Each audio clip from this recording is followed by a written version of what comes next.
Science क्या है? Science क्या है ये हमने उसके डिफिनेशन बताई। इसके अलावा साइंस की कितनी ब्रांचेज होती हैं, जिसमें फिजिक्स, केमिस्ट्री और बायो बताया गया। बायो के कितनी ब्रांचेज होती हैं? 2 ब्रांचेज होती हैं। बायो में कौन कौन सी ब्रांच होती है? जीव विज्ञान, वनस्पति विज्ञान। हाँ, जीव विज्ञान और वनस्पति विज्ञान में जूलॉजी एंड बॉटनी। और science terms is classified in 3 main branches. First physics, second chemistry and third biology. So biology is also classified in 2 branches, first zoology and second botany। तो ये सब हम आपको बता चुके हैं। आज हम थोड़ा सा फिजिक्स की बात करते हैं। सॉलिड यानी जो हमारे मैटर होते हैं वो कितने रूपों में होते हैं?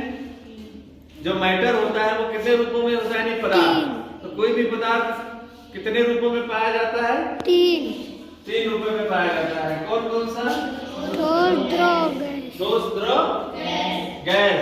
अगर इंग्लिश में बोले तो सॉलिड, लिक्विड, गैस। हाँ, सॉलिड, लिक्विड, गैस। सॉलिड का डेफिनेशन हमने बताया था।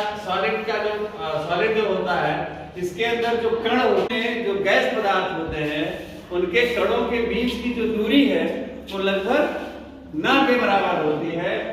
तो इसीलिए इसमें जो आकर्षण बल होता है वो बहुत ही कम, लगभग ना के बराबर होता है। और इसमें जो गतिज ऊर्जा होती है वो बहुत अधिक होती है। इसीलिए गैस बहुत जल्दी से वातावरण में फैल जाती है। क्यों फैल जाती है? क्योंकि उनके जो कण होते हैं उसमें स्पेस बहुत ज्यादा होता है। जैसे हम अगरबत्ती जलाते हैं या कोई सेंट लगा के आ गया है ना, तो महकने लगता है दूर से ही। तो कैसे महक रहा है? क्योंकि वो हवा से संपर्क में आकर के फैल जाता है, हवा भी फैल जाती है। तो वो क्या होती है? गैस। ऊर्ध्वपातन क्या होता है? सब्लिमेशन क्या होता है? कि जब कोई ठोस गर्म करने पर बिना तरल पदार्थ में बदले गैस में परिवर्तित हो जाए, उस प्रक्रिया को कहते हैं, क्या कहते हैं? ऊर्ध्वपातन या सब्लिमेशन। यानी कि कोई जरूरी नहीं कि आप उसके अंदर हीटर जला के गर्म करो, वातावरण भी तो गर्म होता है? जैसे आजकल गर्मी है तो वातावरण भी गर्म होता है। यानी किसी भी तरह से उसको अगर गर्मी मिल रही है तो वो लिक्विड में ना परिवर्तित हो, सीधा सीधा गैस बन के उड़ जाए, तो क्या होता है? उसे क्या कहते हैं? ऊर्ध्वपातन। जैसे कपूर देखा है कभी? कपूर को बोलते हैं ना कि बंद करके रखो, डिब्बी में बंद करके रखो। अगर ऐसे खुले में रखोगे तो क्या होगा? उड़ जाएगा। तो क्यों उड़ जाएगा? क्योंकि उसके अंदर कौन सी क्रिया हो रही है? कौन सी क्रिया हो रही है? सब्लिमेशन, ऊर्ध्वपातन की क्रिया हो रही है। अगली बात हम करते हैं गैसों का द्रवीकरण, यानी कि liquefaction of gases. Liquefaction of gases मतलब कि गैस का द्रव में बदल। इसका एक्सपेरिमेंट सही से करना हो तो तुम लोग ये करो कि कुकर में खाली पानी भर दो और उसको गैस पर रख दो। वाष्प बनेगा तो वो वाष्प सीटी के माध्यम से बाहर निकलेगा। तो जहां सीटी के माध्यम से वाष्प बाहर निकल रहा है वहीं पे कैसे कीप जैसा लगा दो, कुछ कीप समझते हो ना?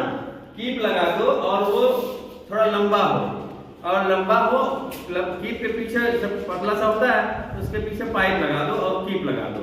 ये सीटी है, यहाँ पे कीप लगा दो और जो कीप का पीछे वाला हिस्सा उसमें एक पाइप निकाल के नीचे ले आओ, यहाँ एक बर्तन रख दो।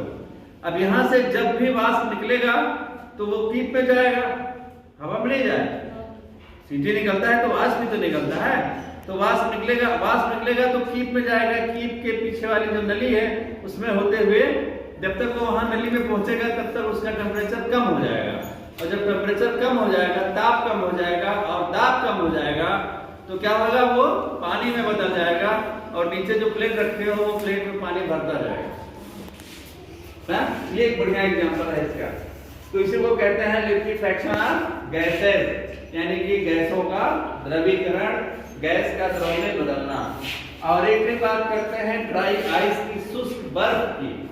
ये ऐसा बर्फ होता है जिसको आप बर्तन में रखोगे तो बर्तन गीला नहीं होगा, ऐसे कोई नॉर्मली बर्फ रखते हो इसे बर्तन में तो गीला हो जाता है ना, पानी पानी छूटने लगता है उसमें। लेकिन ये जो ड्राई आइस होता है इसको जब बर्तन में रखोगे तो ये गीला बर्तन को गीला नहीं करेगा। ये ड्राई आइस होता है, ये एक्चुअली होता है सॉलिड CO2।